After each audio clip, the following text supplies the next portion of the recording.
자, 여러분 안녕하십니까? 자, 여러분 만나서 반갑습니다. 자, 이번 시간에는요. 경제원론 강의를 시작하도록 하겠습니다. 교재는 이중구 교수님, 이창용 교수님 경제원론 책으로 할 텐데요. 우선 이 강의의 목적은요. 경제원론 내용을 아주 쉽게 좀 빠르게 설명하자는 게 주 목적입니다. 여러분 경제원론 책은 시중에도 많이 나와 있습니다. 뭐 맹퀴의 경제학이라든가 크루그만의 경제학 등등 많이 있긴 한데 제 개인적인 생각으로는요. 이중구 교수님, 이창용 교수님이 쓰신 이 경제원론 이 책이 아마 제일 좋고 바이블이 아닐까 하는 생각을 해봅니다. 많은 분들이 학교에서 뭐 수업 듣는 거 외에 수업 목적으로 어떤 취업을 목적으로 또 경제학 공부를 하기도 하잖아요. 그랬을 때는 그냥 우리나라 교수님들이 쓰신 이 책이 가장 알차지 않나 하는 개인적인 생각을 해봅니다. 제가 이 강의를요 좀 천천히 차근차근 설명드리려고 하는 것도 하나의 목적이 있었는데 그것보다는 조금 원론이고 또 스스로 아주 문장이 쉽게 써 있기 때문에 스스로 여러분들께서 쫙 빠르게 혼자서도 볼 수 있어요. 그래서 저는 이런 내용들이 있습니다 라는 것을 짤막짤막하게 설명을 해드리는 게 어떨까 하는 게 제 강의 목적의 취지예요. 그러니까 이게 미시것이 합쳐져 가지고요. 책이 원래 되게 양이 많거든요. 그래서 강의를 양을 너무 많게 하다 보면 여러분들이 수강하시다가 지치는 경우가 발생해요. 그래서 제가 좀 짤막짤막하게 말씀드리고 여러분들께서 한번 복습용으로 쫙 보시면 될 것 같습니다. 아셨죠? 자, 그리고 제가 중간에 PPT로 설명을 하긴 하지만 중간에 판서를 좀 한다거나 아니면 우리 교재 책을 같이 보면서 설명을 할 거예요. 그래서 교재에 있으신 분들은 제가 말씀드리는 부분을 같이 체크하시면서 정리를 하시게 되면 복습하시는데 좀 더 효율적인 공부 방법이 되지 않을까 합니다. 그리고 우리 책의 뒤에 연습 문제들이 또 쫙 좋은 문제들이 많이 있거든요. 그거를 이번 기본 강의 이론 시간에는 설명하기가 좀 어려워요. 시간이 늘어나기 때문에 그거는 기본 강의 내용을 끝난 다음에 따로 이렇게 또 한번 특강 같은 걸 마련해 보도록 하겠습니다. 아셨죠? 자, 우선 챕터 1장 들어가면 경제학의 기본 원리에 대해서 우리 배울 텐데요. 1장이 경제학이 뭐냐 이거를 우리가 살펴볼 겁니다. 자, 그래서 먼저 첫 번째는요. 경제학의 기본 성격 우리가 한번 체크해 볼 거고요. 그 다음에 경제학이라는 것은요. 미리 결론부터 말씀드릴게요. 선택이라는 단어가 제일 중요합니다. 그래서 매 순간 어떤 선택을 직면하게 되는데 이때 어떻게 하면 선택을 합리적으로 잘할 것인가 그런 거에 대해서 배우는 거예요. 그래서 합리적 선택의 기초가 되는. 근데 우리가 문제에 빠졌어요. 아니 왜 우리가 선택을 해야 됩니까 하면은요. 맞아요. 여러분들이 백화점이나 마트 갔을 때 뭘 살까 고민하게 되는 가장 큰 이유는 뭐냐면 돈이 제한되어 있기 때문에 그런 거잖아요. 그래서 자원이 희소하다라는 표현을 씁니다. 그렇기 때문에 어쩔 수 없이 우리가 희소한 자원을 갖고 어떤 걸 선택할까? 여러분들의 소중한 시간을 이 강의를 들어야 돼, 말아야 돼. 강의를 듣는다 하면 제 강의를 들어야 되겠어? 다른 강의를 들어야 되겠어? 그런 선택을 하게 되는 게 전부 다 경제적 자원이 희소하기 때문에 그렇습니다. 그러한 희소성이라는 얘기를 우리가 볼 거예요. 자, 이런 희소성을 기반으로 해가지고 우리가 어떤 생산 가능 곡선이라는 걸 얘기하게 됩니다. 아셨죠?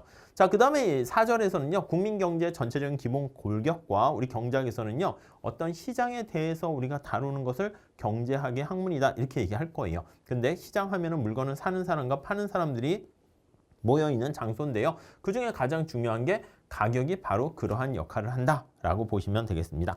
자, 우리 교재에 나와 있는 순서대로 해서 차근차근 살펴보도록 하겠습니다. 자, 먼저 경제학의 기본적인 성격을 한번 살펴볼게요.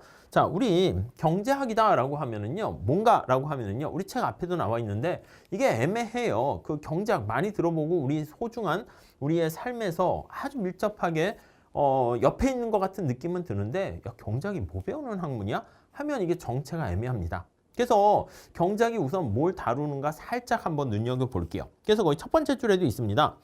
매일 아침 신문을 펴들면 물가가 불안하다, 취업이 점차 어려워지고 있다, 경제 관련 소식들로 가득 차 있는데 우리 삶에서 돈이 최고의 가치가 될 수는 없지만 완전히 무시할 수는 없다 이렇게 나와 있습니다. 그래서 세 번째 줄 보시면 경제 문제에 대한 사람들의 관심은 그러니까 자연히 클 수밖에 없어요. 그래서 경제학은 여기 나와 있는 것처럼 실업이 어떻고 인플레이션, 경제, 장기적인 성장, 빈곤, 환율, 노사관계, 뭐 경쟁과 독점, 환경오염, 조세 이 모든 게 전부 다 경제 문제다 이렇게 생각을 하시면 되겠습니다. 자, 그래서 알았어. 이런 우리 삶에 굉장히 밀접한 관련을 갖고 있군. 그래서 이러한 경제학을 왜 배우는가라고 하면요. 여기요. 현실의 경제가 어떻게 작동되는가를 우리가 체계적으로 이해를 해서 매 순간 직면하는 선택을 잘 해야겠다라는 게 바로 경제학을 배우는 목적이다. 이렇게 보시면 될 것 같습니다.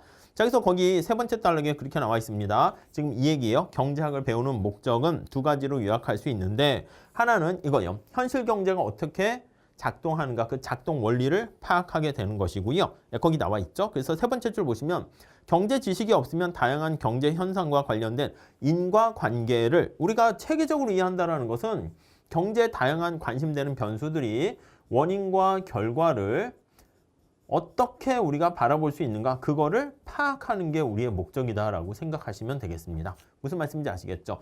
나중에 우리나라 경제가 실업률이 굉장히 높아요. 인플레이션이 발생했어요. 왜 발생한 거야? 이유는 뭐야? 그런 것들을 우리가 파악하는 게 바로 경제학의 관심 대상이다라고 생각하시면 되겠고요. 자, 그 다음 네 번째 단락에 보시면 경제학을 배우는 또 다른 목적은 합리적 선택의 기본 원리를 배운다. 이렇게 나와 있습니다. 합리적 선택이라는 것은 우리 뒤에 나중에 다시 한번 보긴 할 겁니다. 합리적이라는 것은 우리가 말 그대로 레컨이라는 단어에서 레셔널이 나왔습니다. 그래서 매 순간 직면하는 상황에서 우리가 편익하고요. 뒤에 다시 할 겁니다. 비용, 코스트를 비교해 가지고요. 이게 어떤 게 더 큰가에 따라서 우리가 어떤 의사결정, 선택을 한다라고 보시면 되겠습니다. 자, 그래서 정리를 하게 되면 결국 경제학이 무엇입니까? 라고 하면은요. 자, 5페이지 한번 가보세요. 제목이 이렇게 나와 있잖아요. 무슨 단어로 써 있습니까? 선택의 학문이다. 이렇게 나와 있습니다. 그쵸? 그래서 선택의 문제에 직면하게 되는데 그때 직면하는 선택을 잘하는 그거에 대해서 다루는 게 경제학이다라고 보시면 되겠습니다. 자, 그래서 우리가 이러한 선택을 하게 되는 가장 큰 이유는 우리가 백화점과 마트에 갔을 때 어떤 걸 살까? 사면 얼마나 살까? 고민하게 되는 이유가 무한한 물질적 욕구를 가지고 있는데 이것을 충족시켜 줄 수 있는 자원이 희소하기 때문에 그래요. 자, 여기 보시면 색깔을 다른 걸로 한번 해볼게요. 네, 이게 유한한 자원, 이 유한한이라는 게 굉장히 중요합니다.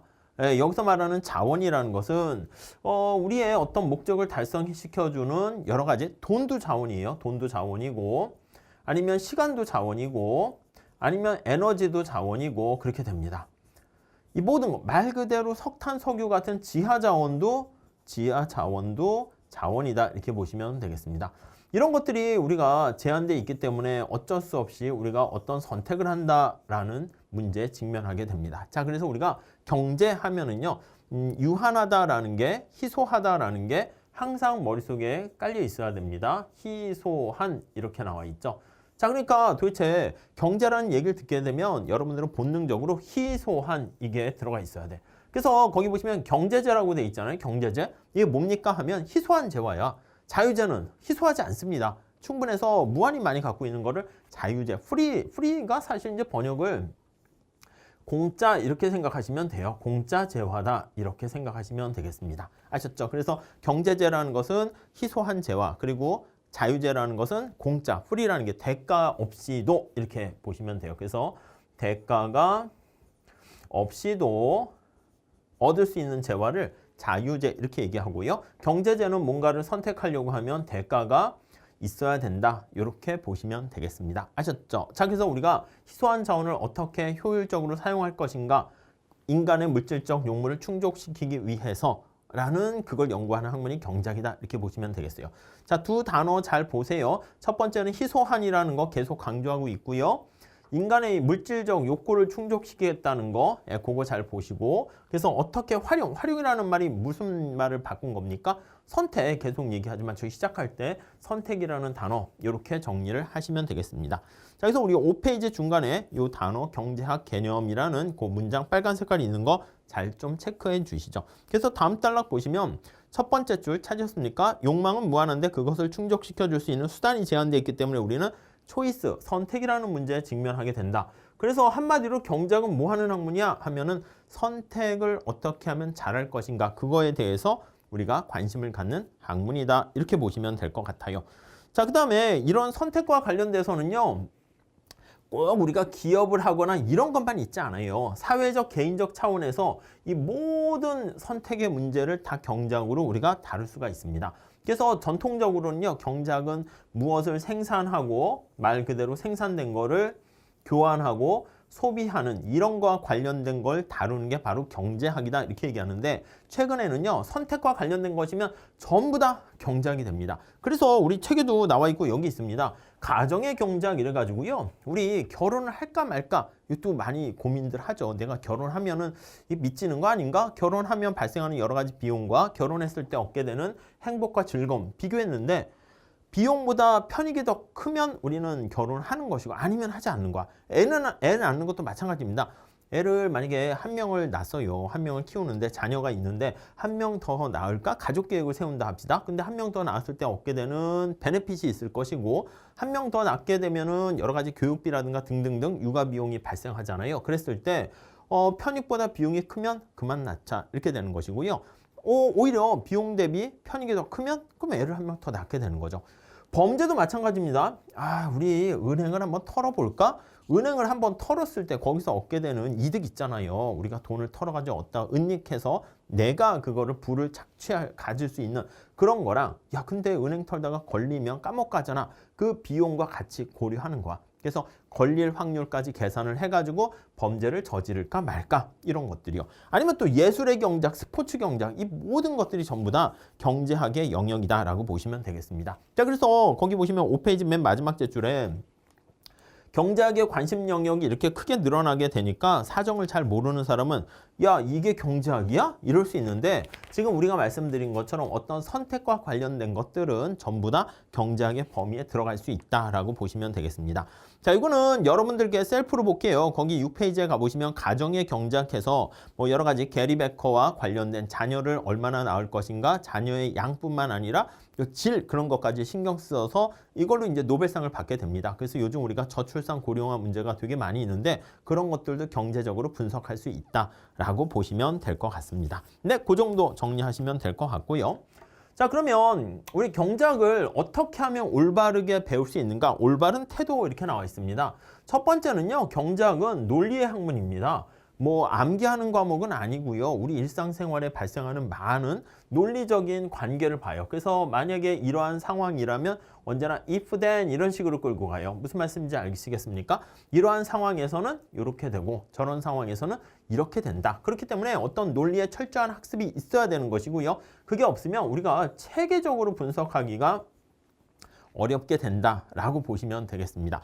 자 그리고 거기 보시면요. 두 번째 달러에 그게 나와 있고 세 번째 달러에서는 이런 게 있습니다. 경제에 대해서 조금 더 한 발 더 나가기 위해서는 찾았습니까? 경제학 공부하는 사람들은 이에 한 걸음 더 나가서 경제 제도와 경제 정책에 대해서도 관심을 갖게 되어야 합니다. 그래서 경제 어떤 정책이나 제도에 대해서도 관심을 갖게 되어야 한다 이렇게 나와 있습니다. 자 거기 나와 있는 것처럼 우리 사회만의 어떤 독특한 특색이 있을 수 있고요. 미국 사회만의 어떤 미국 제도만의 어떤 특색이 있을 수 있어요. 근데 그거를 만약에 차이를 우리가 모른다고 하면 야 미국이 이렇게 하니까 우리도 그냥 해야 돼 이러면 안 된다는 거죠. 그러니까 논리의 학문인데 그런 경제 정책을 세워가지고 우리가 우리나라에 부합하는 정책을 세우게 되는데 그랬을 때는 각각의 사회 아니면 경제 시스템에 대한 그러한 어떤 시스템에 대한 제도를 알고 있어야지 우리가 좀 더 디테일하게 제대로 알 수 있게 된다라고 보시면 되겠습니다.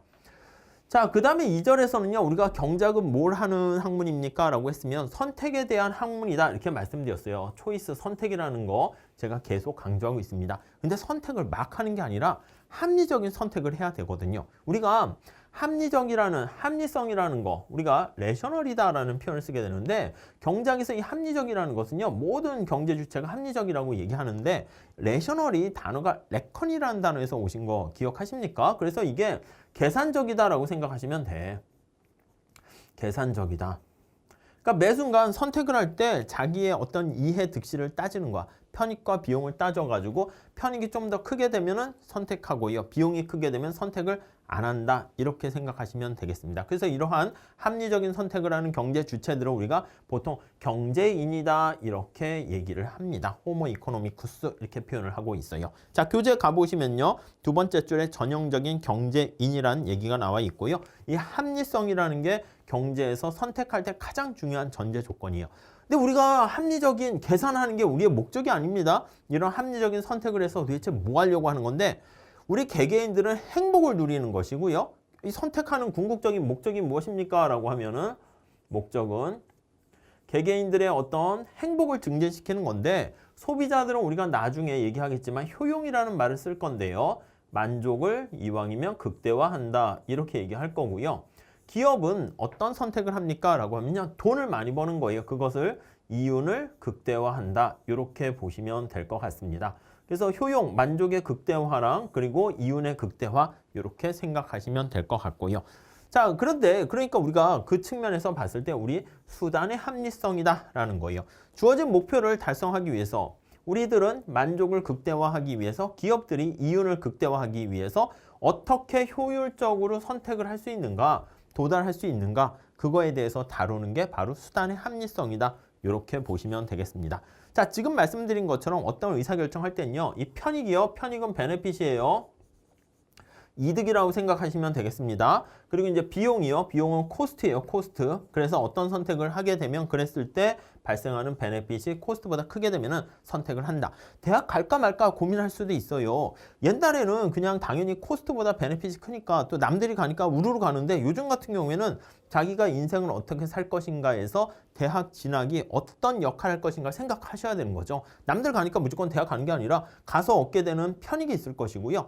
우리 뒤에 다시 하겠지만 가지 않았을 때 만약에 우리가 가지 않았으면은 우리가 직장 다니면서 돈을 벌 수 있는데 그런 것들을 포기해야 되는 거잖아. 그런 것까지 다 비용으로 간주해가지고 비용과 편익을 비교한다. 이렇게 보시면 될 것 같습니다. 아셨죠? 자, 그래서 교재 내용을 들어가 보시면 8페이지 한번 보시면 나와 있습니다. 자, 그래서 우리가 합리적 선택을 한다라는 거는요. 여기 보시면은 편익뿐만 아니라 비용을 정확하게 생각을 해야 됩니다. 자, 근데 이게 비용할 때요. 이 비용할 때 좀 개념이 헷갈릴 수 있는데요. 첫 번째는 회계사들이 바라보는 그런 비용이 있어요. 그걸 어카운팅 코스트라고 얘기합니다. 우리 눈에 보이는 직접적인 비용에 가까운 거다라고 생각하시면 되겠고요. 근데 우리 경제학에서는요. 계속 얘기하지만 이 선택이잖아, 선택. 아니 여러분들이 만약에 지금 있어요. 인간이죠. 행복을 누리려고 하는 건데 여러분들이 지금 이 수업을 듣고 있다라고 합시다. 왜 듣고 계세요? 아무튼 듣고 있는데 수업을 듣지 않았으면 다른 선택을 할 수가 있어요. 뭘 할 수 있을까요? 저 너무 피곤해요. 잠을 잘 수 있고요. 아니면 영화를 볼 수 있고요. 아니면 뭐 다른 거 여행을 할 수 있고 등등등 많은 선택지가 있단 말입니다. 근데 여러분들은 감사하게도 이 수업을 듣고 계십니다. 그래서 이 수업을 초이스를 했어요. 왜 수업을 선택했을까요? 다른 여타 선택지보다 수업 듣는 게 가장 여러분들의 가장 좋은 선택이라고 생각을 하는 것이죠. 그래서 우리가 편익을 가장 높이는 거라고 생각을 하는 겁니다. 비용 대비. 그래서 이게 최선의 어떤 선택이다라고 생각해가지고 이 수업을 듣게 되는 겁니다. 자, 근데 수업을 듣게 되면 다른 여기 나와 있는 잠을 잔다거나 영화를 본다거나 등등등 이런 것들이요. 이것도 하면 좋은 거잖아. 졸려 죽겠는데. 근데 수업 듣고 계시고 영화 보고 싶은데 수업 듣고 있는 거잖아. 이런 것들을 우리가 포기를 해야 된다고요. 포기. 아쉬움이 남는 거 아니겠습니까? 이런 것도 우리가 선택했으면 좋았을 텐데 하는 아쉬움이 남게 됩니다. 무슨 말씀인지 이해되십니까? 그래서 정리를 하면 내가 만약에 수업을 듣지 않았다라고 하면 다른 것들도 선택했으면 좋았을 텐데 하는 아쉬움이 남게 되는 이것들 중에서 가장 안타까운 거 그런 것까지 우리가 비용으로 간주를 해야 되는 거예요. 그래서 어떤 행위에 만약에 선택을 했다라고 하면 나 이런 것들도 있었으면 좋았을 텐데 포기하게 되는 오퍼튜니티가 되는 거잖아요. 이 포기하게 되는 아쉬움이 남게 되는데 이런 아쉬움도 하나의 비용으로 간주하게 된다라고 보시면 되겠어요. 그래서 경제학에서는요. 비용을 얘기할 때 자, 우리 앞으로 경제학 동네에 왔으니까 이 기회비용을 진정한 비용이라고 생각하시면 돼요. 그래서 실제로 지출하지 않았다 해도요. 비용의 성격을 갖고 있으면 다 비용에 포함시킵니다. 자, 우리 교재로 가보시면은요. 우리 기회비용과 매몰비용과 관련해 가지고 9페이지 가보면 레스토랑에서 운영되는 수익과 비용이 나와 있습니다. 자, 그랬을 때 거기 한번 표를 보고 정리를 해볼게요. 자, 거기 보니까 음식 판매 수입과 관련한 게 3억 원이 있고요. 그래서 수입의 총 합계는 3억 원 이렇게 돼요. 자, 근데 음식점을 운영하다 보니까 거기 보시면 재료비, 인건비, 또 지급이자, 임대료, 전기가스, 수도, 제세공과금 이래서 비용까지 다 더하면 2억 5천만 원 이렇게 비용이 든 거를 알 수가 있어요. 오케이, 그렇게 된 거 확인할 수 있을 겁니다. 자, 우리가 쉽게 그건 이제 눈에 보이는 비용 거기 나와 있는 거 쉽게 알 수가 있고요. 자, 그런데 매몰비용이라는 게 또 참고로 있는데 그 참고로 하나 보세요. 썬코스트인데요. 이거는 이제 뭐냐면 일단 한번 지출이 되면 일단이라는 말 잘 보세요.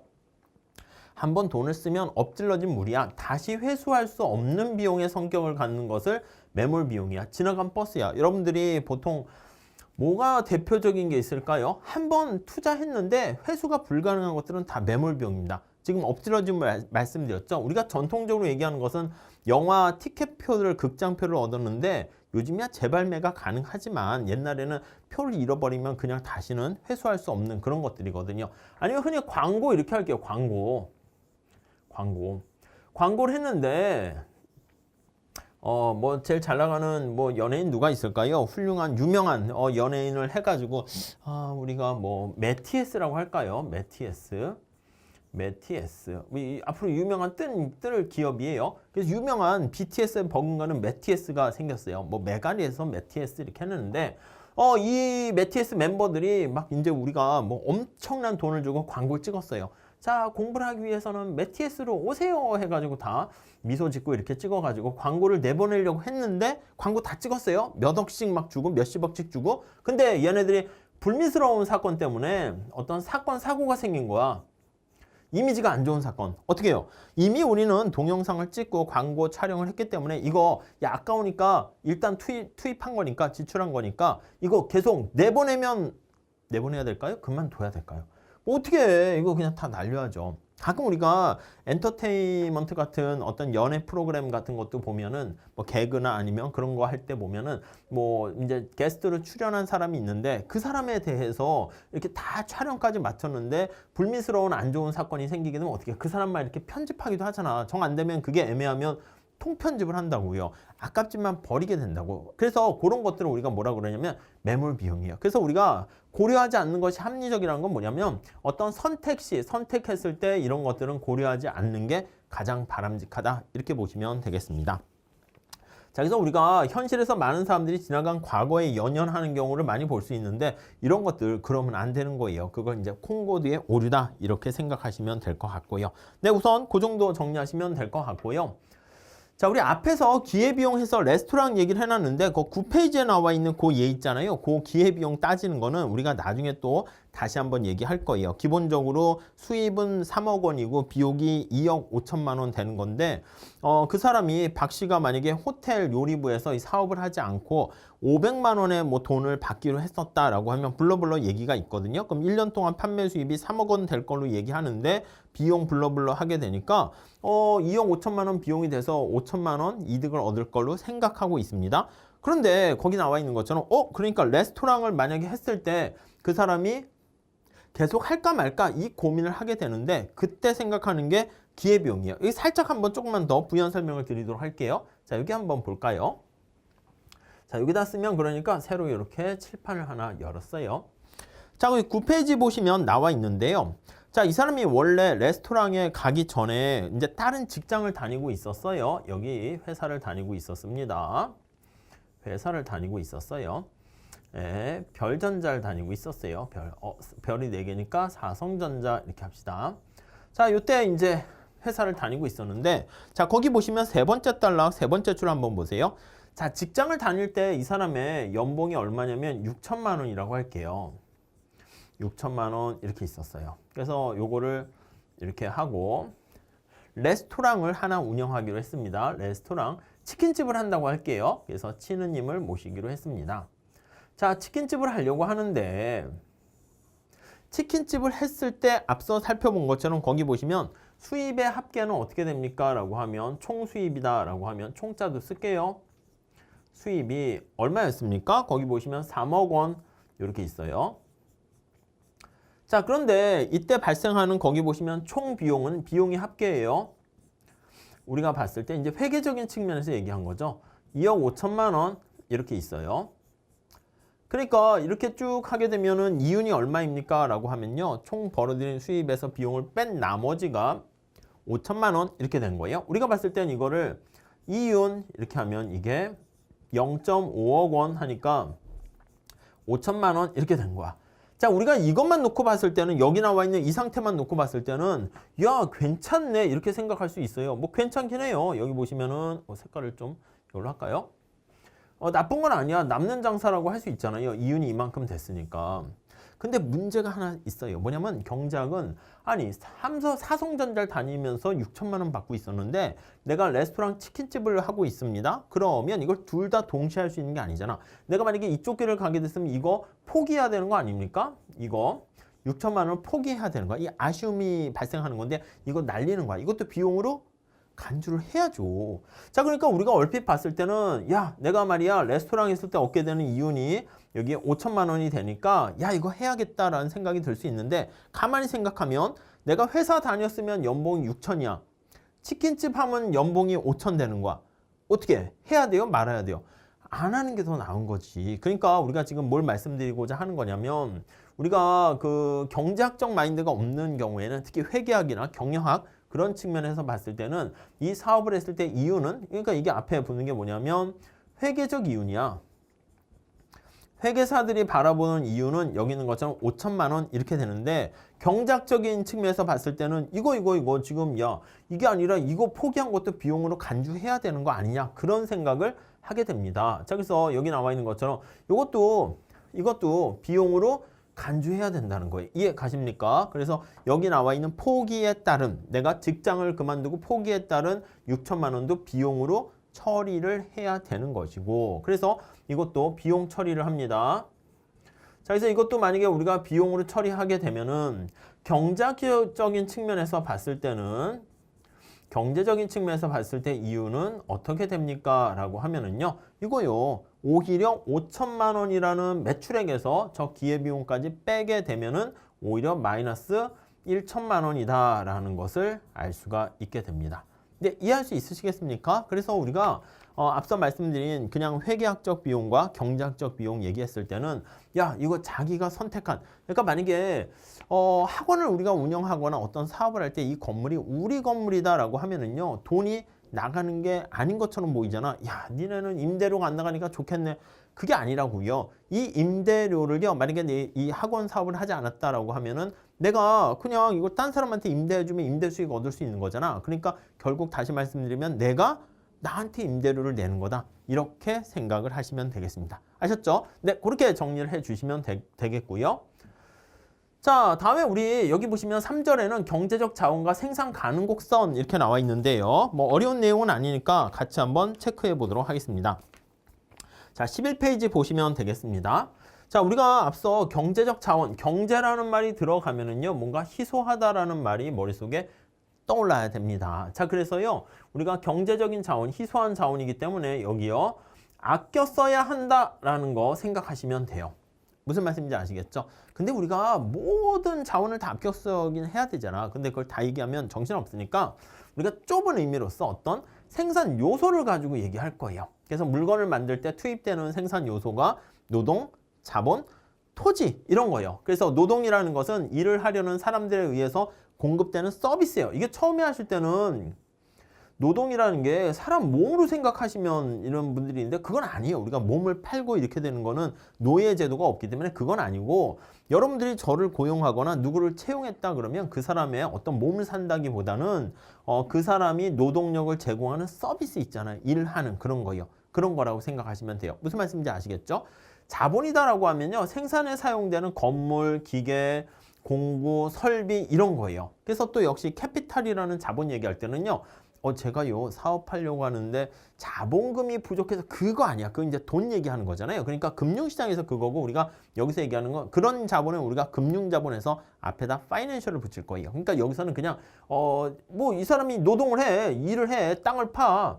맨손으로 파요? 안 되지. 뭐 삽은 있어야 되지 않겠습니까? 도구가 있어야지. 삽질을 하려고 그러면. 아니면 의사 선생님이 의료 서비스를 제공해. 뭐 어떻게 이를 뽑으러 왔습니다 하면 뭐 이렇게 뭐 손으로 뽑아요? 뭐 아무튼 실로 뽑더라도 뭐 도구는 있어야 될 거 아니야. 근데 이제 의료기기 있잖아. 그런 것들이 우리는 자본이다 생각하시면 되겠고 그리고 여기 보시면 땅뿐만 아니라 모든 자연자원을 포괄하는 그런 것들을 우리가 토지다 이렇게 얘기하니까 이게 이제 3대 경제 요소라고 얘기를 해요. 인풋으로. 그러니까 가볍게 좀 봐주시면 되겠습니다. 자, 꼭 경제적 자원 이렇게 나와 있는 거 한번 체크해 보시면 될 것 같고요. 다음 두 번째 단락에 보시면은 이게 가장 기본적인 건데 최근에는 이것처럼 기업가정 노력 이런 게 되게 중요합니다. 여러분들 우리가 뭐 삼성이나 이렇게 뭐 잘 나가는 그런 기업들 옛날에 보면은 어쩔 수 없었는데 이제 점차점차 좀 어렵게 시작했는데 나중에 뭔가 CEO나 경영자 입장에서 봤을 때 그런 기업가적 마인드가 그 회사를 또 팍 한 단계 점프하게 되는 거 있잖아요. 그러니까 이런 것들은 눈에 보이지는 않지만 성공한 기업들의 어떤 리더라고 할까? 말 그대로 리더십. 거기서 되게 중요한 게 또 기업가의 어떤 모험가 정신이다. 그렇게 얘기하기도 합니다. 자, 그래서 인풋 요걸 이용해 가지고 우리가 뭔가를 만들어냅니다. 여기다 이렇게 쓸게요. 우리가 레이버, 노동이라고 할 거예요. L이라고 많이 씁니다. 캐피털 K라고 많이 쓸 거예요. 원래는 C라고 써야 되는데. 그리고 토지 이런 것뿐만 아니라 아니면 경영 능력 이런 걸 이제 투입을 해가지고요. 이게 인풋입니다. 여기 나와 있는 이런 인풋들을 집어넣어요. 얘가 인풋 이렇게 보시면 되겠고. 그래서 노동, 자본 이러한 인풋을 그래서 어떤 건물에 집어넣어. 예를 들면 뭐 삼성 이런 데 안에 집어넣으면 이걸 잘 버무려 가지고요. 뭔가의 가치가 있는 뭐 아웃풋을 만들어냅니다. 이 아웃풋을 뭐라 그러냐면 여기 나와 있는 상품이다 라고 생각하시면 되겠습니다. 자, 그래서 우리가 상품은요. 눈에 보이는 걸 재화라 그러고요. 눈에 보이지 않는 것을 서비스다 이렇게 얘기합니다. 용역 이렇게 얘기를 해요. 그래서 재화나 서비스를 이렇게 만들어내는 과정, 이 과정을 우리가 생산 과정이다 이렇게 얘기합니다. 아시겠죠? 네, 이렇게 정리를 해주시면 되겠습니다. 상품은 사람들이 소비하기를 원해서 시장에서 사고 파는 모든 시장에서 거래가 되는 모든 걸 얘기하는데 눈에 보이는 걸요 구주라고 해요. 그래서 재화라고 얘기합니다. 그리고 눈에 보이지 않는 것을 용역 또는 서비스라고 하니까 이 둘을 합쳐서 상품 이런 용어를 씁니다.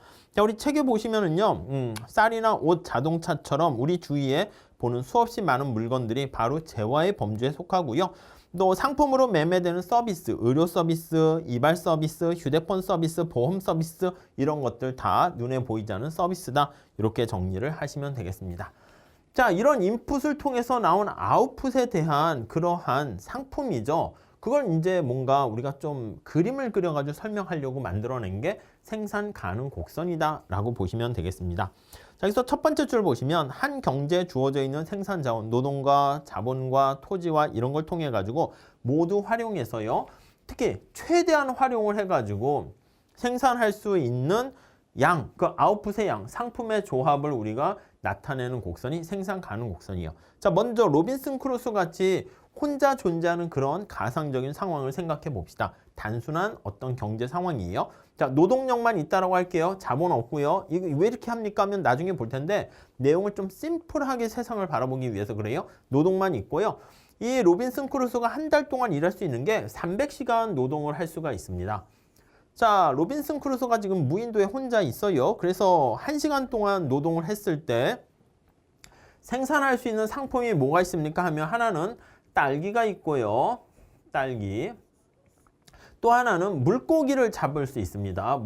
딸기를 키우거나 물고기를 이렇게 잡을 수 있는 두 가지를 선택할 수 있어요. 자, 우리가 아까 한 걸로 하면 L이라는 노동을 투입합니다. 노동을 투입해서 로빈슨 크루소가 생산을 해가지고 만들어내는 아웃풋이 바로 딸기와 물고기다. 이렇게 보시면 되겠습니다. 이게 아웃풋이에요. 아웃풋. 그리고 인풋은 여긴 노동 하나만 있다고 한 거예요. 자본이라든가 뭐 기술이라든가 경영 능력이라든가 그런 거는 뺐습니다. 그래서 인풋과 아웃풋과의 그런 관계를 생산 이렇게 얘기할 수 있는데 지금 여기 나와 있는 로빈슨 크루소는 자기가 쓸 수 있는 시간이 제한되어 있다니까 300시간으로 제한되어 있는 상황이고요. 제한된 300시간 가지고 뭔가를 만들어내는 작업을 하고 있다. 이렇게 보시면 되겠습니다. 자, 우리 교재 13페이지 가보시면요. 이러한 그림을 그릴 수 있어요. 자, 300시간을 투자해 가지고요. 딸기 같은 경우에 얼마나 생산할 수 있습니까? 라고 하면요. 최대한 여기 300개를 생산할 수 있어요. 그리고 물고기를 생산한다. 그러면 모든 시간을 물고기만 잡는데 투입을 한 거야. 그러면 물고기 600마리를 잡을 수 있어요. 자, 그러면 로빈슨 크루소 입장에서 A점은 어떻게 됩니까? 라고 하면 A점은요. 딸기는 아예 생산을 안 하는 거야. 딸기는 생산하지 않고요. 물고기만 생산하는 경우고요. 나중에 우리 이런 그래프 자주 볼 거니까 좀 가볍게 보셔도 돼요. 자, B점은 뭐예요? B점은 아예 물고기는 안 잡는 거야. 됐어, 나 물고기 싫어. 그래서 물고기는 안 잡고 뭐만 생산한다? 딸기만 생산하는 경우다. 이렇게 생각을 하시면 되겠습니다. 그래서 최대한 생산할 수 있는 양이 바로 딸기 300그릇 이렇게 해요. 자, 그러면 로빈슨 크루소 입장에서는요, 아니 시간을 우선 딸기를 잡는데, 우리가 이건 좀 뒤에 다시 할 거예요. 딸기를 하나 더 이렇게 생산해서 따는데 물고기를 포기해야 돼. 이 기울기가 바로 지금 마이너스 2잖아요. 이게 바로 우리는 기회비용이라는 표현을 쓰는데, 딸기를 하나 이거 생산하기 위해서 물고기를 2마리 포기해야 되는 거 알 수가 있어요. 이해 가십니까? 이게 1 하나 증가시키려면 마이너스 2만큼 포기를 해야 된다. 이 기울기가 바로 그거예요. 우리가 이 두 가지를 동시에 할 수 있는 게 아니잖아요. 내가 수업을 듣게 되면 뭐 잠을 자거나 영화를 보거나 뭔가 다른 걸 포기해야 돼요. 그 경제학에서 희소성이라고 말씀드렸죠. 그래서 딸기를 여기 보면 단위가 한 그릇이네. 한 그릇, 한 개라고 해도 되겠는데 한 그릇 더 생산하기 위해서는 여러분 어떻게 해요? 딸기를 하나 더 생산하려면 뭔가 대가를 포기해야 되잖아. 물고기 2마리를 포기해야 됩니다. 어쩔 수 없는 거지. 물고기 2마리를 포기해야 돼요. 우리 이거 뭔가를 포기한다. 이게 바로 대가를 치러야 한다. 이게 바로 기회비용이 발생한다. 이렇게 생각을 하시면 되겠습니다. 아셨죠? 자, 그리고요, 우리 요게 바로 이제 하나를 얻게 되면 다른 걸 포기해야 돼서 요 검은 색깔 이렇게 쭉 녹색깔인가요? 이렇게 돼 있는 게 바로 우리는 생산 가능 곡선이다. 이렇게 표현을 합니다. 그래서 생산, 프로덕트, 파서빌리티, 커브 이렇게 얘기합니다. 아셨죠?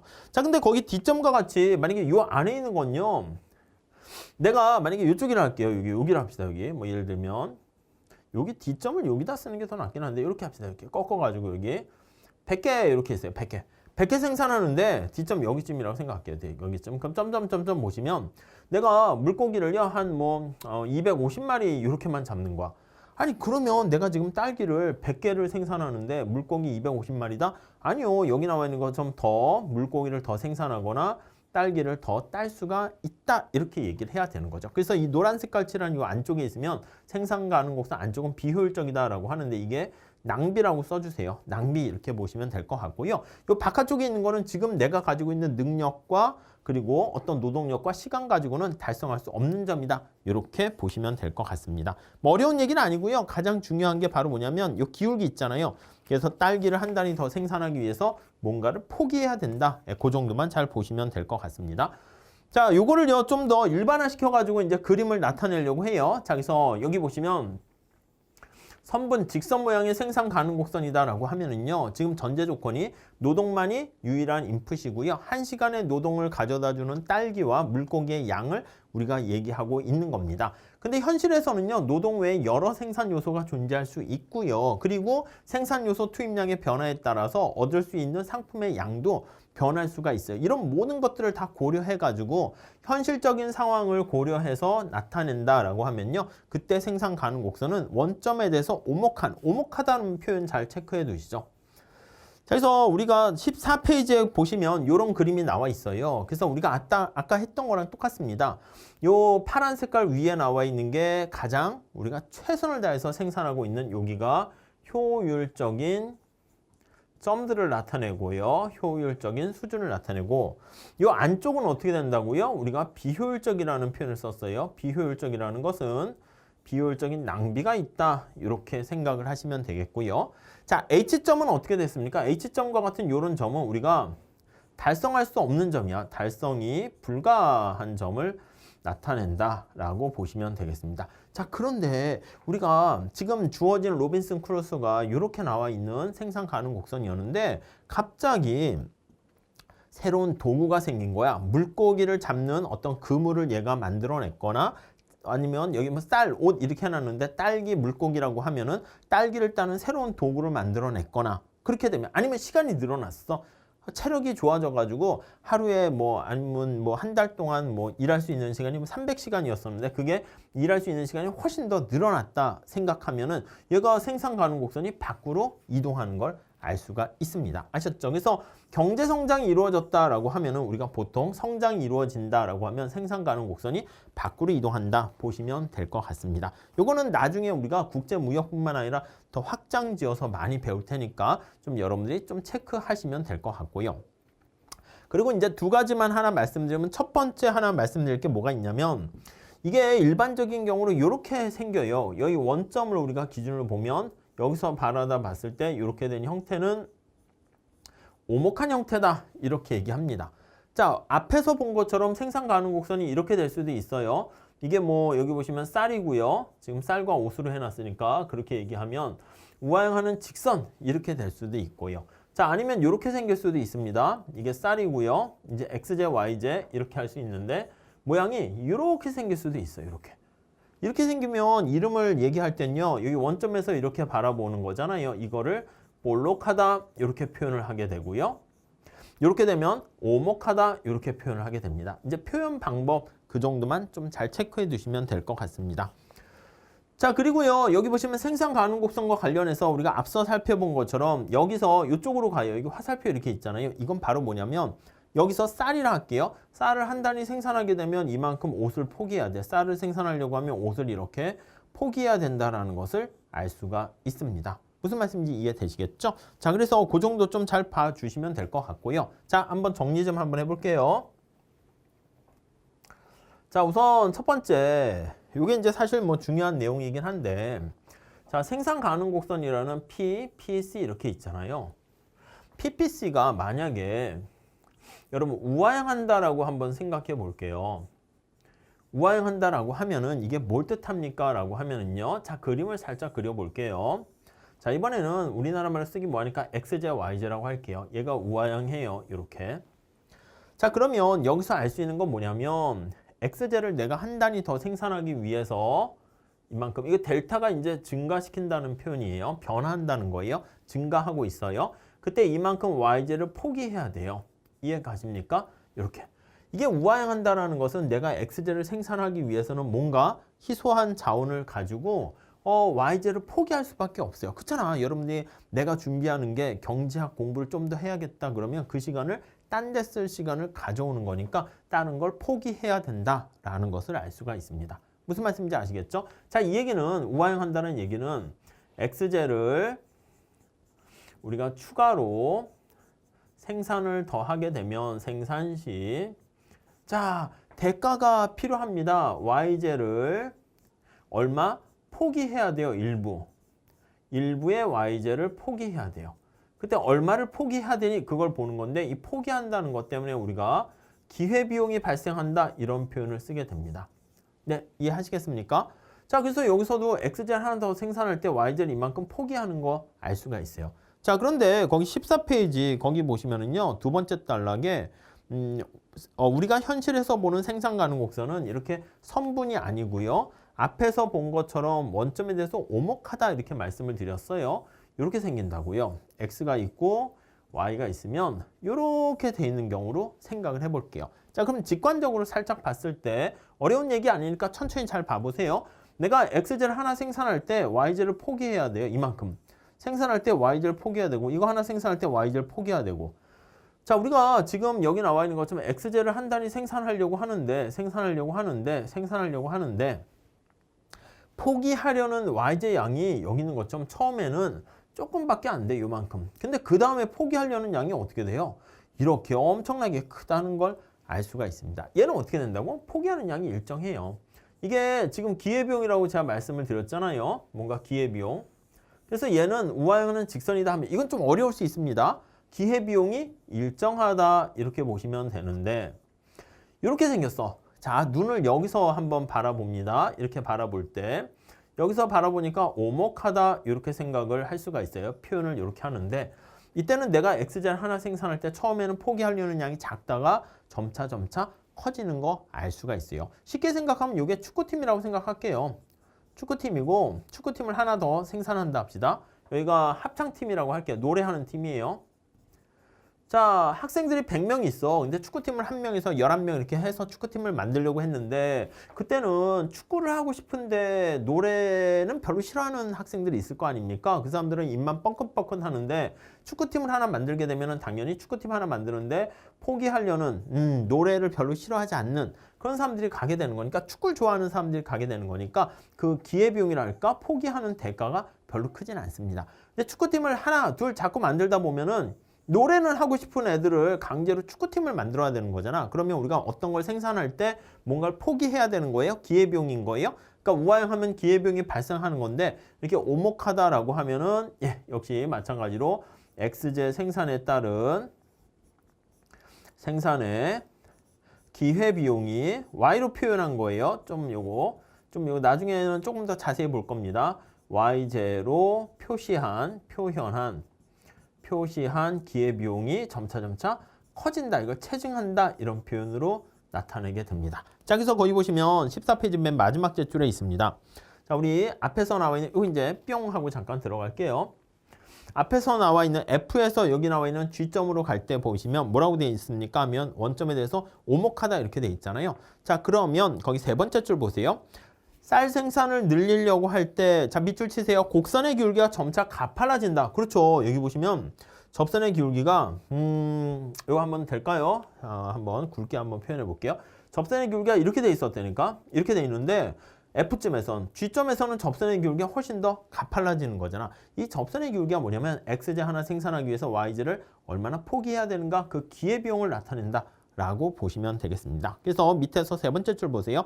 화살표 방향으로 움직여 가면 생산 가능 곡선의 기울기가 더욱 가팔라진다는 것은 쌀 생산이 늘어나면서 이를 생산하는 데 드는 기회비용, Y제, 옷으로 표현한 기회비용이 더 커진다. 이렇게 보시면 될 것 같습니다. 자, 그래서 이렇게 원점에 대해서 오목하잖아요. 이걸 뭐라 그럽니까 하면은 15페이지에 나와 있죠. 기회비용 체증의 법칙 이렇게 얘기합니다. 자, 그래서 원점에 대해서 이렇게 오목한 형태를 보인다라고 하면은요. 기회비용이 점차 커진다, 체증한다 라는 표현을 사용합니다. 자, 그래서 여기 나와 있는 것처럼 어떤 한 상품의 생산, 보통 이제 수평축에 나와 있는 걸 얘기합니다. 한 상품의 생산이 점차 늘어나게 되면서 그것의 기회비용이 더욱더 커진다는 현상을 우리가 기회비용이 체증한다 이렇게 얘기하고요. 자, 그래서 생산 가능 곡선의 기울기 자체가 나타나는 게 바로 수평축에 나와 있는 X제, 쌀의 기회비용이라고 생각하시면 돼요. 근데 앞서 본 것처럼 오른쪽으로 가면서 여기다 살짝 미니 그림 다시 그릴게요. 이게 X제고 Y제인데요. 이렇게 생겨 있잖아요. 그럼 접선의 기울기가 어떻게 된다고? 처음에 완만해. 그 다음 가팔라져요. 그래서 우리가 이렇게 약속합시다. 생산 가능 곡선의 접선의 기울기는 바로 무엇입니까? 라고 하면 여기 나와 있죠. 생산 가능 곡선의 기울기, 그 점에서 기울기는 쌀의 기회비용이다. 기회자 빼도 됩니다. 자, 그래서 여기 나와 있는 요거 기울기의 의미는 기울기는 X제의 비용이다. 이렇게 보시면 돼요. 물론 기회비용 이렇게 보시면 되겠고요. 자, 그리고요. 거기 보시면은 네 번째 단락에 나와 있는데 이 생산 가능 곡선의 어떤 기술이라든가 이런 것들이 주어져 있는 상황인데요. 그러한 기술이 개선되거나 생산 자원의 양이 증가해서 인구가 노동이 증가하거나 자본의 양이 증가하게 되면 그게 바로 경제적인 성장이 된다라고 얘기를 하게 되는 것이고요. 그게 생산 가능 곡선이 원점에서 더 멀리 이동하게 된다라는 거 알 수가 있겠습니다. 그 그림 정도만 여러분들이 체크해서 보시면 되겠어요. 자, 그 다음에 4절에서는 국민경제 기본 골격 해가지고요. 뭐 가볍게 보셔도 될 것 같습니다. 국민경제를 구성하는 세 경제 주체는 뭐뭐가 있습니까? 라고 하면은 소비의 주체가 되는 가게, 하우스홀드라고 얘기하고요. 생산의 주체가 되는 기업, 물건을 만드는 기업이죠. 생산자가 되겠습니다. 그리고 이제 정부가 각종 세금을 징수하면서 각종 사업을 수행하는 정부라는 요 세 경제 주체로 이루어져 있다라고 생각을 하시면 되겠습니다. 그 다음 이제 개방경제하에서는 다른 나라가 존재해요. 그걸 해외, 외국이라고 또 표현하면 사경제 주체 이렇게 얘기할 수 있고요. 자, 우리가 시장도 역시 세 개로 나타내는데 마켓이다라고 하면은요. 우리가 어떤 물건을 사고 팔 수 있는 어떤 장소를 우리가 마켓이다 이렇게 생각하시면 될 것 같습니다. 특히 마켓 중에서 밑에 그림이 나와 있긴 한데요.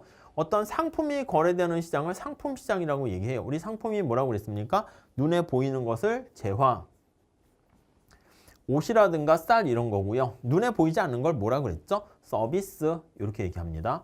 그래서 재화나 서비스를 바로 우리가 상품 시장 이렇게 얘기하고요. 그 다음 이런 것들이 이제 생산 요소 시장이야. 노동과 자본이 거래되는 시장을 생산 요소 시장 이렇게 표현을 하게 됩니다. 아셨죠? 네, 그 정도 한번 정리해 보시면 될 것 같고요. 그림 가지고 한번 볼게요. 자, 여기 가게가 있고요. 기업이 있어요. 우리가 나중에도 계속 얘기할 텐데 가게는 뭐라고요? 소비의 주체가 돼요. 소비를 통해서 말 그대로 소비자가 되는 겁니다. 그래서 이제 만족을 누리고요. 기업은 보통 생산물 시장에서는요. 생산의 주체가 된다. 이렇게 보시면 되겠습니다. 자, 그래서 물건을 만들어요. 물건 만들어가지고 기업이 만들죠. 재화나 서비스 이거 뭐라고 그랬습니까? 이거 상품이라고 제가 말씀드렸어요. 합쳐서 커머디티라는 표현을 써요. 상품을 만들어서 여기다가 이제 보내는 거야. 그럼 대신 여기 상품 구입 대금 여기 나와 있는 게 이제 돈이 이게 흘러가요. 이면에는. 그래서 이쪽에 뭐 지금 얘기했던 노트북이라든가 아니면 뭐 사과라든가 이런 것들이 공급돼서 일리 가게 되면 이면에는 구입 대금인 달러라든가 뭐 원화라든가 화폐가 이제 교환이 된다, 거래가 된다라고 보시면 될 것 같습니다. 아셨죠? 그리고 여기 보시면 이쪽이 생산 요소 시장이에요. 그래서 여기 보시면 여기 노동과 자본이 거래되는 시장, 물론 노동과 자본 외에 토지라든가 뭐 경영 자의 경영 능력 이런 것들도 있어요. 여기가 이제 생산 요소 시장 이렇게 얘기합니다. 아시겠죠? 그래서 대표적인 게 노동시장, 자본시장 이렇게 있는 거 보시면 될 것 같고요. 노동이 거래되면 우리가 노동력을 제공하는 주체가 우리야 가게입니다. 가게가 노동력을 제공하면 노동시장에서는 기업이 그 노동력을 샀어요. 그래서 물건을 만들게 되는 것이고요. 대가로 뭘 줘요? 대가를 줘야지. 그게 바로 대가가 무엇입니까? 하면은 여기 나와 있는 것처럼 요거 임금 이게 대가라고 할 수가 있을 거예요. 그리고 우리가 자본을 제공했다라고 하면 여기 나와 있는 것처럼 이자 그리고 땅을 제공했으면 그에 따른 지대 그리고 어떤 경영 능력을 제공했으면 그걸 이윤 이렇게 얘기합니다. 자, 그래서 16페이지에 보시면 밑에 그림 나와 있는 게 바로 요거니까 그거 같이 생각해 보시면 될 것 같고요. 17페이지 거기 보시면 세 주요 시장 이렇게 나와 있죠. 그래서 뭐 자본주의의 모든 첫 번째 줄 교환은 시장 마켓을 통해서 이루어진다. 나와 있는 거 정리해 보시면 되겠습니다. 자, 그래서 이러한 세 경제 주체가 이제 뭐 시장이 뭐 우리가 상품 시장, 노동 시장, 자본 시장이 있고 또 경제 주체들도 가게가 있고 기업이 있었고 정부가 있습니다. 그런 경제 주체들 간에 이러한 그러한 어떤 주체뿐만 아니라 거래되는 대상이 있고요. 그다음에 이제 세 가지 경제 문제가 있어요. 자, 세 가지 경제 문제는 뭐가 있습니까? 라고 하면은요. 첫 번째 무엇을 생산할 것인가? what? 이게 이제 또 중요합니다. 그쵸? 구성원들의 선호에 따라서 쌀을 생산할지, 옷을 생산할지, 물을 생산할지, 뭘 생산할지, 노트북을 생산할지 그런 것들 우선 첫 번째 관심사가 되는 것이고 야, 생산하기로 했어.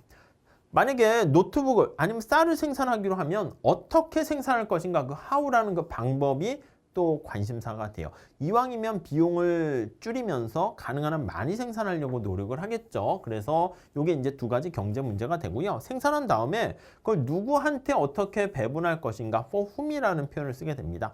그래서 사람들이 원하는 바를 고려해가지고 적절하게 배분한다. 이렇게 생각하시면 될 것 같습니다. 자, 그래서요, 우리가 18페이지와 19페이지에 보시면 요 세 가지 얘기가 거기 나와 있고요.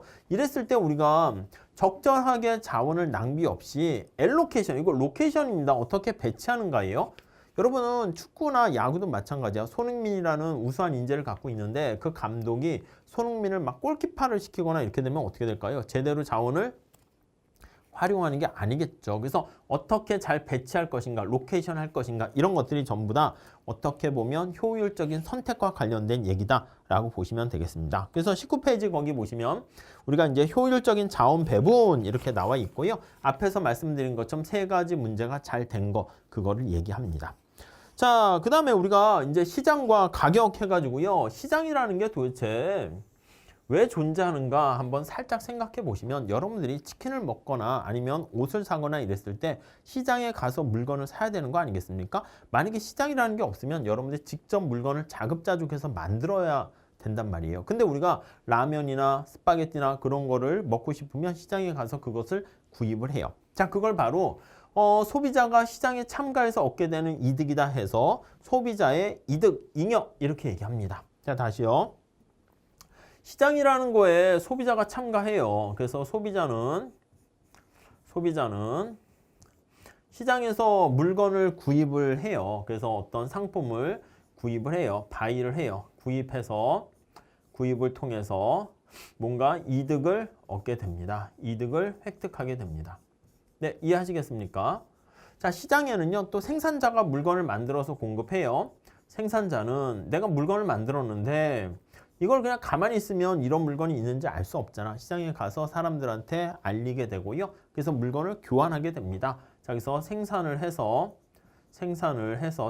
통해 역시 이득을 획득하게 됩니다. 자, 그래서 우리가 여기서 첫 번째 생각하셔야 될 건 바로 뭐냐면 시장이라는 게 존재해서요. 그 물건을 생산하는 사람도 이득을 얻고요. 물건을 사는 소비자들도 이득을 얻어요. 그래서 물건을 생산해가지고 소비자한테 교환을 하는 거야. 물론 이 소비자는 스마트폰 시장에서는 얘가 소비자지만 또 사과 시장에서는 공급자가 될 수 있으니까 어떤 한 사람은 소비자가 됨과 동시에 생산자가 됩니다. 그래서 이 구입을 하고 생산이라는 이런 활동을 바로 우리가 교환이라고 얘기할 수 있어요. 트레이드를 하게 돼서 그래서 둘 다 이득을 얻게 되는 거 확인할 수 있습니다. 이게 바로 교환의 이득 이렇게 보시면 되겠어요. 자, 그래서 우리가 거기 스토리를 하나 해놨는데 이거 차근히 한번 읽어보세요. 어느 날 프라이데이가 나타나서 크루소와 교환을 하기 시작했습니다. 가정은요, 각자 한 달 동안 300시간의 노동을 할 수가 있었습니다. 자, 다른 조건에는 아무런 변화가 없는데도 이거 그냥 가로를 묶으세요. 우리 많이 쓸 겁니다. 단지 교환이 이루어짐으로써 이전보다 더 많은 양을 우리가 소비할 수 있는 거야.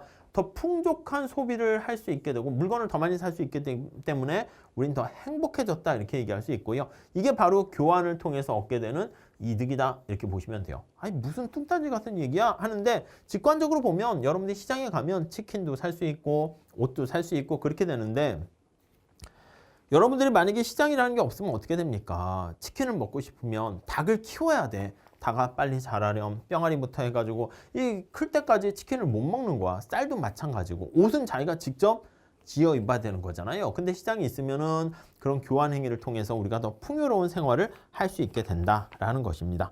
자, 그래서 대표적인 게 거기 21페이지에 보시면은요. 첫 번째는 노동 1시간당 생산량이에요. 그래서 크루소와 프라이데이가 1시간을 투입하게 되면 딸기 한 그릇 생산하고 물고기 2마리를 생산합니다. 우리 앞에서 봤었죠. 크루소 입장에서 봤었잖아요. 이런 그림, 생산 가능 곡선의 그림을 그린 거죠. 여기가 딸기다라고 하면 딸기, 물고기 이렇게 있다 합시다. 그럼 얘 크루소예요. 크루소. 그럼 크루소는 물고기만 생산하면 잡으면 어떻게 됩니까? 하면 300시간이에요. 300시간. 시간이. 그럼 300시간이라는 제한된 시간을 통해서 물고기만 잡는다 하면은 1시간에 2마리 잡을 수 있으니까 300시간 투입하면 어떻게 됩니까? 맞아요. 색깔 좀 다른 걸로 할게요. 600마리의 물고기를 잡을 수가 있게 되고요. 우리 앞에 봤죠? 만약에 딸기를 한 그릇 딸 수 있어. 1시간 투입할 때. 근데 300시간 한 달 동안 투입하게 되면은 300그릇의 딸기를 우리가 생산할 수 있습니다. 그래서 이게 이렇게 되어 있는 게 바로 크루소의 생산 가능 곡선이에요. 그래서 PPC, 크루소 이렇게 얘기합니다. P가 뭐냐면 프로덕트 파서빌리티 커브 생산 가능 곡선이에요. 자, 프라이데이 한번 볼게요. 프라이데이는 여기다 그림을 좀 따로 다시 그립시다. 금요일에 프라이데이 이렇게 있는데 물고기가 있고요. 딸기가 있습니다. 자, 프라이데이는요. 여기 보시면 딸기를 생산을 잘하네. 물고기는 잘 못 잡아 얘는. 근데 딸기를 잘 따. 근데 300시간 가지고 투입을 하게 되면 1시간 투입했을 때 딸기 3그릇을 우리가 딴다 합시다. 300시간을 투입하면 어떻게 되겠어? 그렇죠. 3, 3은 9. 900그릇의 딸기를 딸 수 있다는 걸 알 수가 있겠고요. 색깔을 다른 걸로 합시다. 뭐 할까? 이걸로 할까요? 900그릇의 딸기를 잡아요. 딸기를 딸 수 있어요. 물고기는 시간당 한 마리밖에 못 잡아. 크루소의 이제 성과가 반밖에 안 되네. 그러면 300시간 투입하면 그렇죠. 300마리의 물고기를 잡아. 그래서 이렇게 생산 가능 곡선을 끄집어낼 수 있습니다. 이거는 P, B, C, 프라이데이 이렇게 보시면 돼요. 우리 책에서는 보시면 따로 이제 그래프를 그리지는 않았는데요. 나중에 이거는 저 뒤에 국제무역론에서 이렇게 그림을 그려가지고 우리가 살펴볼 거예요. 자, 우리 잠깐 요것 때문에 보는 건데 여러분 이 기울기가 뭐라고 했습니까? 기억나세요? 기울기. 여기 나와 있는 생산 가능 곡선의 기울기 있잖아요. 이 기울기. 이 기울기가 바로 무엇을 뜻합니까? 라고 하면요. 딸기를 하나 더 생산하기 위해서 물고기를 얼마나 포기해야 되는가 그걸 나타내는 거예요. 이게 좀 가파르잖아. 근데 얘는 기울기 어떻게 되죠? 완만하잖아요. 그럼 우리가 이걸 뭐라고 그랬냐면 기울기 자체가 이거 좀 어렵습니다. 어려워요. 그래서 좀 살짝만 봐두시면 좋을 것 같습니다. 자, 이거 기울기가 생산 가능 곡선에 여기다 써드리면 PPC의 기울기는 수평축에 나와 있는 딸기의 기회비용, 딸기의 비용이라고 보시면 돼요. 뺄게요. 수평축 그런 거 뺄게요. 여기서는 딸기니까 XJ라고 할게요. 그냥 XJ에 이게 XJ예요. XJ. 수직축이 YJ니까 XJ의 기회비용도 뺄게요. 기회비용이다. 기회비용? 그냥 비용이다 이렇게 할게요. 기회비용을 의미한다 이렇게 보시면 돼요. 즉 여기 보시면 크루소랑 프라이데이 할 때 기울기가 얘가 가파르잖아. 그러니까 쉽게 얘기하면 딸기 생산의 비용이 얘가 더 크다 이렇게 보시면 되겠습니다. 좀 어렵습니다. 그래서 야, 둘 중에 누가 딱 봐도 우선 살짝 직관적으로 보면 재능이 더 많습니까? 크루소는 딱 봐도 물고기를 잘 잡아 상대적으로. 나중에 이게 비교 위로 가야 되는데 프라이데이는 딱 봐도요 물고기보다는 딸기를 잘 따. 그러니까 이제 둘이 협상을 하는 거지. 야, 너 말이야. 크루소가 너는 내가 물고기 잘 잡으니까 물고기만 생산할게. 너는 딸기만 따. 이렇게 해서 왕창 생산한 다음에 교환을 하게 되면 여기 그 결과가 나와 있습니다. 여기 나와 있는 게 그 전에 요거는 폐쇄경제를 가지고 크루소가 앞에서 얘기한 것처럼 300시간을 150시간, 150시간 이렇게 반반씩 하게 되는 이 자급자족을 하는 경우에요. 자급자족을 하는 경우에는 이렇게 생산을 할 수가 있는데 그래서 소비를 하게 됩니다. 자급자족 시 생산한 만큼 자기가 소비를 하게 돼요. 그런데 프라이데이는 450그릇, 150마리 이렇게 되는데 둘 다 한꺼번에 어느 한쪽에 투입을 하는 거야. 그래서 상대적이라는 게 중요합니다. 더 잘할 수 있는 상품에다가 생산 활동을 하는 거야. 손흥민은 축구에 올인하고요. 류현진은 야구에 올인하고 저는 뭐 강의 준비를 해야죠. 제가 만약에 축구하면 여러분들이 뭐 제 축구 경기를 보러 오겠습니까?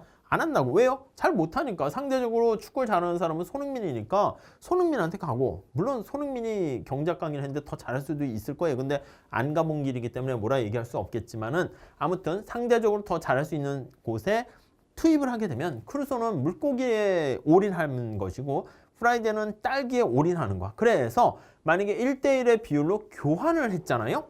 교환을 하게 되면요 훨씬 더 얻게 되는 이득이 발생해요. 그게 바로 교환의 이득이다 라고 얘기하는데 앞에서는 이게 크루소가 이게 150이었고요 근데 200그릇으로 증가하게 된 거야.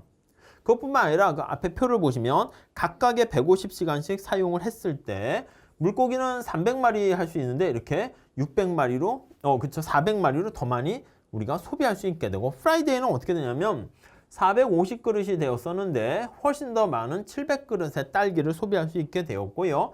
그 다음에 얘도 물고기 150마리였었는데 이렇게 200마리로 더 늘릴 수 있게 된 거예요. 그래서 우리가 앞에서 살펴본 거는 뭐냐면 살짝 요거는 좀 어렵습니다. 처음 하실 때 너무 세가지고 뭐 이런 것들은 개인적으로 저 뒤로 넣었으면 좋긴 했는데 X가 있고 Y가 있잖아요. 이렇게 생산 가능 곡선이 이렇게 있으면 예전에는 여기 나와 있는 곡선 상에서 이런 점을 선택할 수 있었는데 지금과 같이 교환을 하게 되면 원래는 이 바깥쪽은 도달할 수 없는 점이었을 거 아니겠습니까? A와 B인데 B는 교환 이전에는 나중에 다시 할 겁니다. 그래서 B는 교환하기 전은 우리가 폐쇄 경제 하에서 얘기할 거예요. 교환 이전에 폐쇄 경제 하에서 선택을 할 수 없는 영역입니다. 선택이 불가했으나 그러나 서로 전문화를 하는 거야. 특화를 하는 거야. 그래서 우리 뒤에도 아담 스미스의 핀 공장 얘기가 나오는데 핀을 자기가 혼자 자르고 갈고 구멍 내고 했더니 한 사람이 하루 동안 만들 수 있는 핀의 개수가 뭐 한 20-30개밖에 안 되는데 그게 아니라 전문화로 역할을 분업화하는 거야. 분담하는 거야. 어떤 사람은 철사를 잘 자르는 사람이 있으면 야, 넌 철사 자르기만 해. 어떤 사람은 잘 갈기만 하고 구멍을 잘 내는 역할을 잘하게 되면 그렇게 역할 분담하게 되면요. 그 이제 분업을 하는 거예요. 분업을 해서 잘하는 분야에 특화를 시키는 거야. 이 전문화라는 표현을 써요. 전문화를 한 다음에 그래서 핀 공장도 그렇게 역할을 분담한 다음에 그 다음에 교환을 하게 되면 요 밑으로 보낼게요. 이렇게 하면 그렇게 한 다음에 교환을 하게 되면 교환 시 어떤 한 사람만 행복해지고 좋아지는 게 아니라 모두가 이득을 얻게 되는 것을 발견할 수 있습니다. 그게 바로 상호 이득을 얻게 된다. 윈윈 이렇게 볼 수 있습니다. 그 얘기가 바로 앞에서 살펴본 것처럼 이게 여기 보시면 교환의 이득이다 라고 생각하시면 되겠습니다. 아셨죠? 다시 읽어볼게요. 이와 같이 교환이 이루어진 후에 두 사람 모두예요. 어느 한 사람만 더 이득을 보고 누군가에게 피해를 보는 게 아니라 둘 다 종전보다 더 많은 딸기와 물고기를 소비할 수 있게 됐다. 이걸 교환의 이득이 발생했다. 이렇게 보시면 될 것 같습니다. 자, 이 그림 잘 체크해서 보시면 될 것 같고요. 자, 그래서 우리가 되게 재밌는 게 그 22페이지에 보시면 그 읽을 거리도 제가 간단하게 소개를 해줬으면 좋겠는데 시간이 없어서 그건 여러분한테 맡길게요. 그래서 호모 이코노미쿠스의 승리 해가지고요. 거기 보시면 두 번째 달에 오른쪽에 그림이 있잖아요. 털복숭이 네안데르탈인이 전형적인 원신 얼굴하고 있고 또 우락부락한 모습에 툭 튀어나온 눈이 지성과는 거리가 먼 것처럼 보이는 게 사실인데요.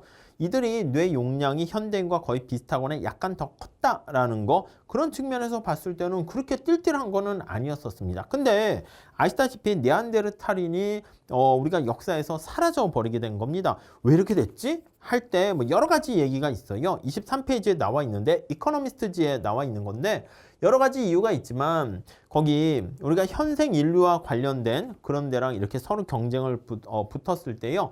네안데르탈인에 비해서요. 상대적으로 우리 인류는요. 좀 더 교환을 통해 가지고 뭔가 훨씬 더 생산량을 크게 분업을 통해서 크게 할 수 있었다라는 게 바로 네안데르탈인과의 경쟁에서의 승리하게 된 원동력이다. 그런 얘기가 거기 나와 있으니까 한번 그거는 읽어보시면 좋을 것 같습니다.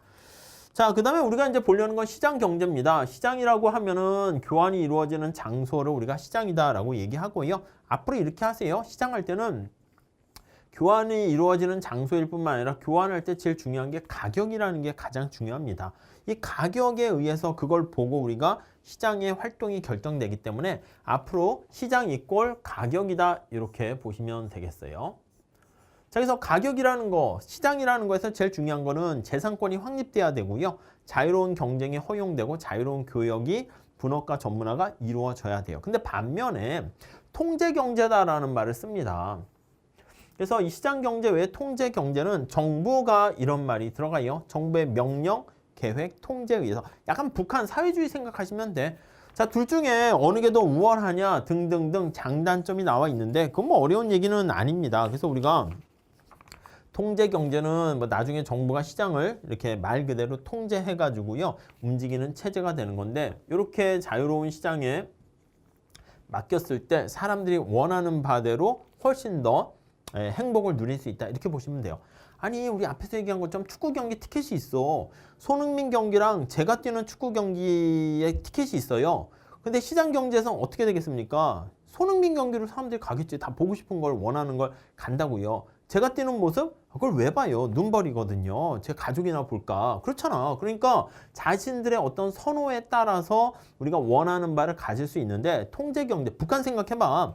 김정은이 이제 축구를 한다 해봅시다. 그러면 나 손흥민 경기 보고 싶어도 안 됩니다. 이렇게 되면 어떻게 강제에 의해서 하는 거다 보니까 어떤 자유로운 선택을 왜곡시키고 압박하게 되는 겁니다. 그렇기 때문에 둘 중에 어느 게 더 낫습니까 하면 소비자의 선택폭에서는 시장 경제가 훨씬 더 선택의 자율성을 높여주기 때문에 좋다 이렇게 보시면 되겠어요. 그런 얘기가 거기 보시면 24페이지에 나와 있는 거 알 수가 있을 겁니다. 그래서 시장에서는 제일 중요한 게 가격이라는 기구, 가격 체계가 바로 그 여러 가지 의사결정의 선택 역할을 하고요. 이 가격이라는 게 하나의 보이지 않는 손의 역할을 하게 됩니다. 그래서 아담 스미스의 보이지 않는 손, 시장 경제 효율성의 원천이 돼요. 앞에서 얘기한 것처럼 내가 사과를 생산할까 아니면 바나나 생산할까 하면 어떤 거 생산할까 이 고민을 하게 되면 생산자는요 뭘 생산해야 될까요? 가격을 봐야지. 사과의 가격이 계속 올라가고요. 바나나 가격은 뭐 떨어지거나 이렇게 돼 있다 할게요. 이렇게 사과의 가격이 떨어지고 이렇게 되고 사과의 가격이 올라가고 바나나 가격이 떨어지게 되면 당연히 어떤 걸 생산해요? 사과를 생산하는 게 좋겠죠. 무슨 말씀인지 아시겠죠? 네, 그래서 그 정도만 정리하시면 될 것 같습니다. 자, 그래서 가격이라는 게 어떤 역할을 합니까? 라고 하면 보이지 않는 손의 역할이 첫 번째는 지금 얘기한 것처럼 어떤 걸 생산할까? 그렇죠. 그러한 시그널 역할을 합니다. 시그널 역할을 할 뿐만 아니라 어떤 인센티브 역할도 합니다. 유인 기능도 제공하고요. 요거는 우리 책에 뭐 가볍게 나와 있으니까 한번 잘 보세요. 25페이지에 나와 있습니다. 그래서 첫 번째 줄 볼까요? 가격이 수행하는 역할 중에 가장 중요한 거는 경제 주체들 사이에 시그널을 전달해 주는 건데, 자, 두 번째 줄 보세요. 가격이 높고 낮으면 소비자가 그 물건을 얼마나 절실히 원하는가를 보여주는 거야. 사람들이 사과를 더 원하기 때문에 사과 가격이 올라간다 이렇게 얘기할 수 있고요. 생산하는 측면에서도요. 생산자들이 이거 원가 같은 거 고려했을 때는 이거 인건비가 사과를 따는 이런 것들 비용 생각했을 때는 이 정도 아니면 생산하기 힘들어요. 그러니까 생산 비용이 증가한다라는 거 알 수가 있어요. 자, 다시요. 이거는 뒤에도 많이 할 건데 P라는 요 가격에는 뭐가 반영됩니까? 라고 하면 소비자의 어떤 선호가 반영되는 거야. 소비자의 얼마나 이걸 좋아하는가 선호가 반영될 뿐만 아니라 생산자 입장에서는요. 이 가격을 얼마나 붙일 거니까 이거기 때문에 생산자의 어떤 비용에 대한 정보가 여기 담겨 있다. 이렇게 보시면 되겠습니다. 자, 그리고 인센티브 거기 첫 번째 줄 볼게요. 어떤 상품의 가격이 상승하면 기업으로 하여금 더 많이 생산할 유인, 인센티브를 준다라고 생각하시면 돼요. 그래서 두 번째 줄 보세요. 상품 한 개를 팔아서 얻는 이윤이 더 커질 때, 그쵸? 생산자 입장에서는 너 사과 생산할래, 바나나 생산할래 했더니 사과 생산해서 한 단위 생산했을 때 얻게 된 이득이 더 커지면 당연히 생산을 사과를 많이 하게 된다라는 걸 알 수 있습니다. 그래서 거기 세 번째 줄 보시면은요. 기업은 바로 이러한 유인을 쫓아서 열심히 생산 활동을 하게 된다. 이렇게 나와 있겠죠. 자, 그 다음 소득 분배 이렇게 나와 있습니다. 소득 분배는요. 우리가 물건을 생산해서 팔아가지고 얻게 되는 어떤 이득이 있잖아요. 그거를 어떻게 나눌 것인가요? 첫 번째 줄 보세요. 노동의 가격이나 자본의 가격은 자, 그것을 공급한 생산 요소를 공급한 노동자와 자본가에게 그에 따른 대가를 지불하게 된다라고 보시면 돼요. 그게 바로 노동소득, 자본소득 이렇게 돼 있는 거죠. 자, 그래서 시장에서는요, 이 보이지 않는 손이라 할 수 있는 가격의 역할, 가격의 신호 역할, 인센티브, 소득 분배 역할을 통해 가지고 매끄럽게 잘 돌아간다는 측면이 있는데요. 자, 25페이지 거기 맨 마지막 줄 보세요. 그런데 거기 보시면 시장 경제라 시장 경제라 해서 언제나 이게 모든 게 잘 효율적으로 항상 된다는 건 아닙니다. 우리가 알다시피 우리가 시장에 맡겼더니 손흥민 아니면 훌륭한 뭐 일타 선수라든가 모델이라든가 배우라든가 가수라든가 제일 잘 나가는 사람은요 부를 축적해요. 근데 그렇지 못한 사람들은 막 힘들거나 손가락을 빠는 경우가 많거든요. 그래서 그나마 소득이 좀 공평한, 이게 공평성이라는 게 뭐가 공평한지 봐야 되지만 아무튼 소득이 좀 골고루 좀 그나마 분배가 되었으면 좋겠는데 그게 시장에서는 보장되지 못합니다. 위너가 모든 걸 가져가는 성격을 보이고요. 또 고용과 물가 같은 게 또 불안한 그런 결과를 보이기도 합니다. 또한 효율성 측면에서도 문제가 있을 수 있어요. 그걸 시장 실패라고 합니다. 우리가 시장에서는 독점적인 상황이 있을 수 있어. 독점이라는 것은 들어보셨는지 모르겠지만 모노폴리 해가지고요. 기업의 수가 하나 있는 거예요. 기업의 수가 한 개 이렇게 있습니다. 그러니까 경쟁이 없잖아. 그러니까 우리가 앞에서 봤을 때 낭비가 있으면 비효율성이다 이렇게 얘기했는데 경쟁이 없으니까 나태해져요. 최선을 다 안 해요. 여러분 어디에 취업하려고 그러는데 경쟁률이 1대1이야. 그냥 지원만 하면 다 합격해. 뭐 열심히 준비할 필요가 있어요? 그냥 나 합격인데 열심히 안 한다고. 이런 것들 최선을 다하지 않는 상황을 우리가 통틀어서 시장 실패다 이렇게 얘기합니다. 자, 그래서 거기 교재도 나와 있습니다. 밑에서 네 번째 줄, 세 번째 줄 있는데 이 시장 실패는 다양한 우리 저 뒷부분에 얘기할 거예요. 공공재, 외부성, 독점 등등등 있는데 이렇게 시장이 제 기능을 잘 못해서 마켓이 페일리어 되는 상황이 발생했을 때 이때 어떻게 해야 됩니까? 맞아요. 정부가 적절하게 개입을 할 필요가 있다. 이렇게 얘기를 합니다. 근데 물론 정부가 개입했다 해서 모든 것이 다 오케이, 다 잘 되는 건 아닙니다. 오히려 정부가 시장 상황을 악화시킬 수 있기 때문에 우리가 현실에서는 시장 메커니즘과 적절한 정부가 이렇게 섞여 있는 것을 우리가 믹스드, 혼합 이런 표현을 쓰게 됩니다. 이게 바로 혼합 경제 체제다. 이렇게 보시면 되겠어요.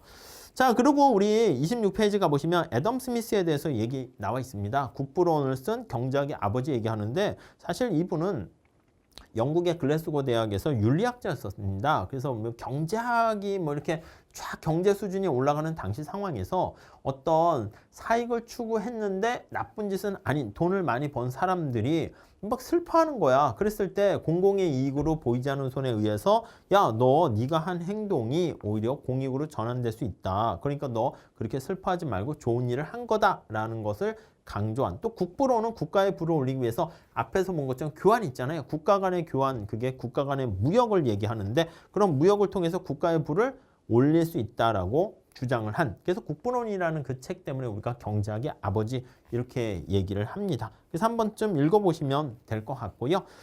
자, 이렇게 해서 우리가 챕터 1장을 마무리할게요. 챕터 1장에서는 경제학이 뭔가 우리가 살펴봤습니다. 경제학이라는 것은 인간의 욕망을 충족시켜주기 위해서 희소한 자원을 어떻게 사용할 것인가에 대해서 우리가 다루는 학문이다. 이렇게 말씀을 드렸고요.